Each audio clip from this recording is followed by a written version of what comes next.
From Montana's news leader, this is the MTN 530 News. Good evening, everyone. Thanks for joining us tonight. I'm Jeanelle Slade. Well, the outbreak of coronavirus cases at a long-term care center here in Billings has turned deadly. Today, as the state announces nearly 100 new confirmed COVID-19 cases, Yellowstone County health authorities report the virus has claimed 3 lives at Canyon Creek Memory Care Center. Well, it seems the situation has gone from bad to worse since the company first announced the outbreak publicly on Tuesday. Well, today, Riverstone Health reports since Monday, 3 residents have succumbed to the virus.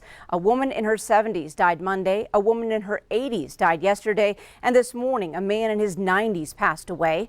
This comes after a 2-day total of confirmed cases at the facility reached 66 residents and employees.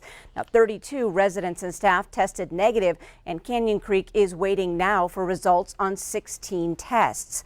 A spokesperson for Canyon Creek did talk with Q2 this afternoon. He says, quote, "We were following all guidelines from the state and federal, everything the CDC put out on all protocols. We're not entirely sure of the source yet. We're trying to determine what may have caused it."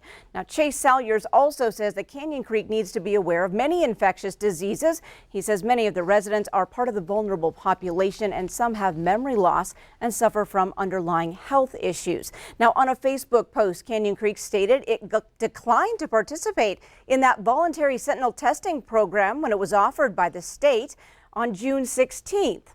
Now, the statement goes on to say that, quote, "That program is designed to test a sample of asymptomatic individuals within particular environments." Now, this came after an order from the governor to test all residents across the state.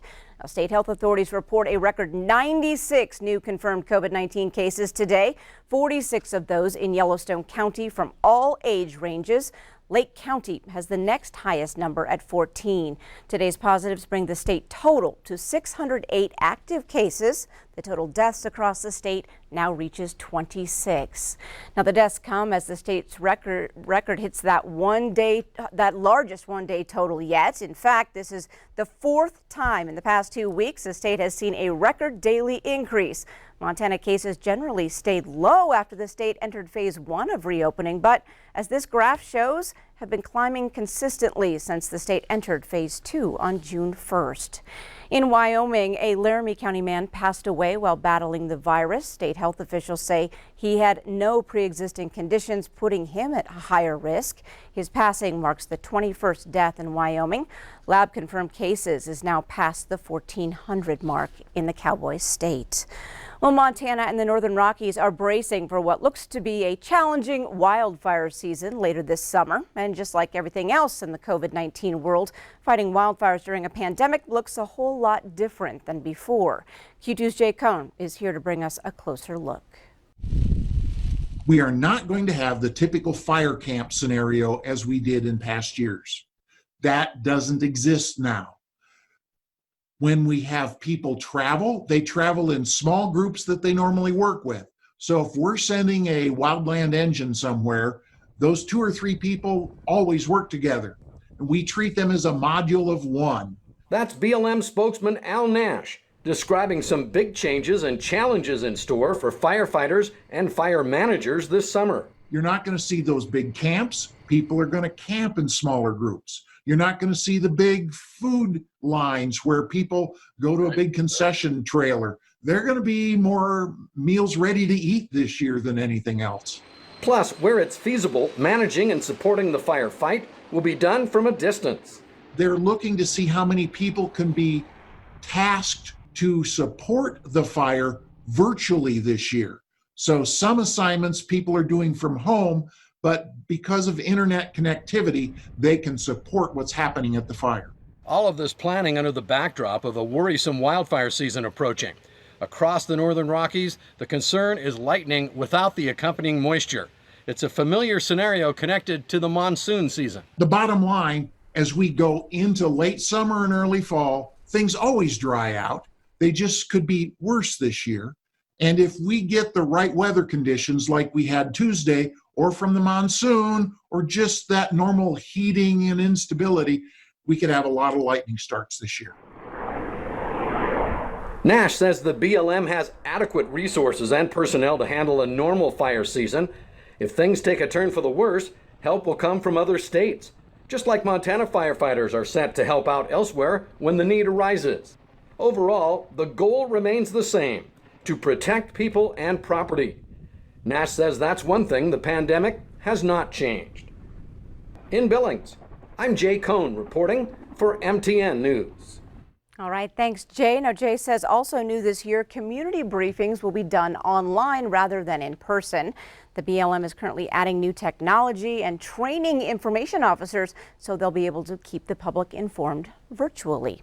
Well, a perfect time to check in with Chief Forecaster Bob McGuire with a new drought monitor today. How is that looking, Yeah, Bob? they just released this, the most current one we have, and let me show you what it looks like. We'll start down south there in the Four Corner states. Look at that. That area in red, that is where we have extreme drought right now, so that is pretty bad. Elsewhere, a little farther to the north up by California, Northern California, into Oregon, they also have some extreme drought there. But back here in Montana, we don't have extreme drought, but we're getting close. We've got a severe drought in the southwest corner of the state. All around that, we have moderate drought. And then back in the southeast corner of the state, we also have moderate drought there. But here in the Billings area, no drought yet, but all that area highlighted in yellow, that's where we have just abnormally dry conditions. But here in the Billings area, you know, we've had those recent heavy rains, so it's actually helped us out quite a bit. But we are really dry, especially in the southwest corner of the state. Out in northwestern Montana, no drought expected there either, so we're in pretty good shape as far as the drought monitor is concerned. But we'll see what happens. We just could use some more rain. We always can use rain this time of year.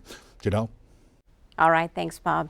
Well, a Billings judge strikes a blow against a Montana law restricting how mail ballots can be gathered, siding with a coalition of tribes and Native American advocacy groups. They argued the rule passed by voters in 2018 suppressed Native voters. The July 7th order, a preliminary injunction, doesn't bring a lawsuit filed by the Native groups to a definitive end, but it does indicate the judge believes the groups are likely to win their case. So it keeps state government from enforcing the Ballot Interference Prevention Act while the litigation is pending.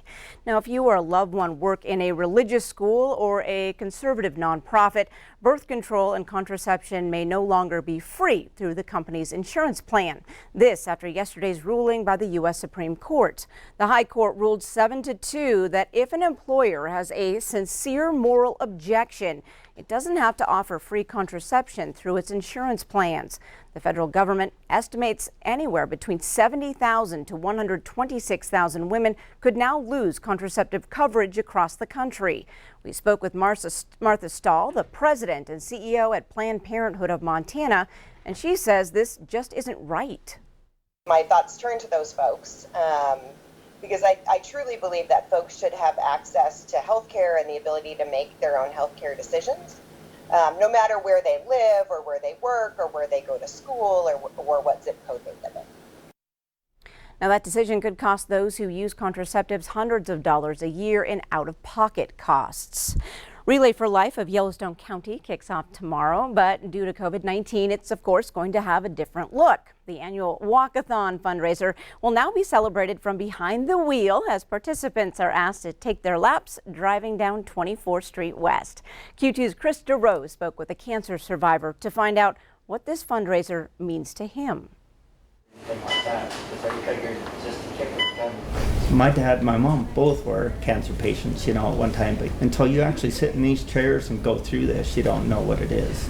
You have an idea, but you really don't know what it's like to sit here, it can change you.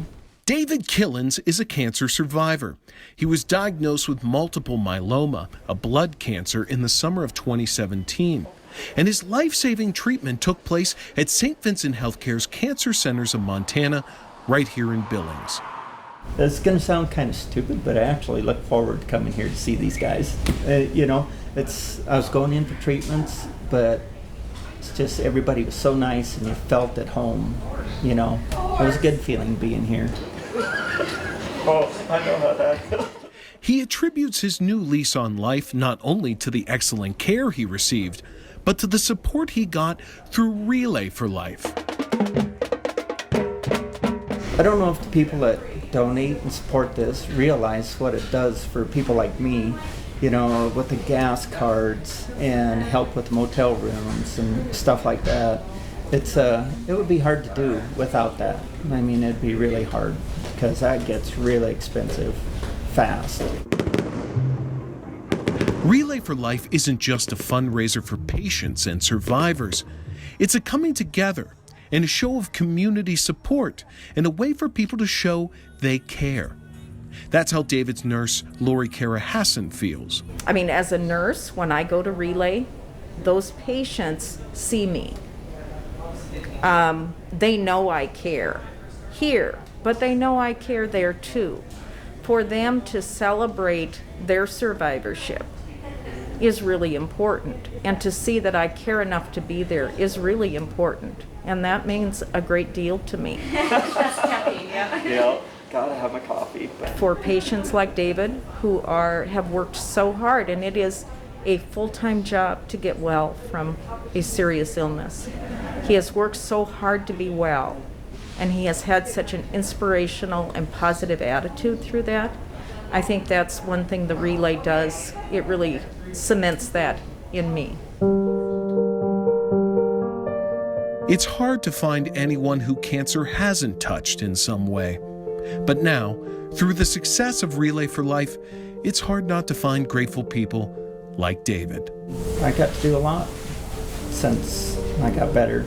Got to walk my daughter down the aisle.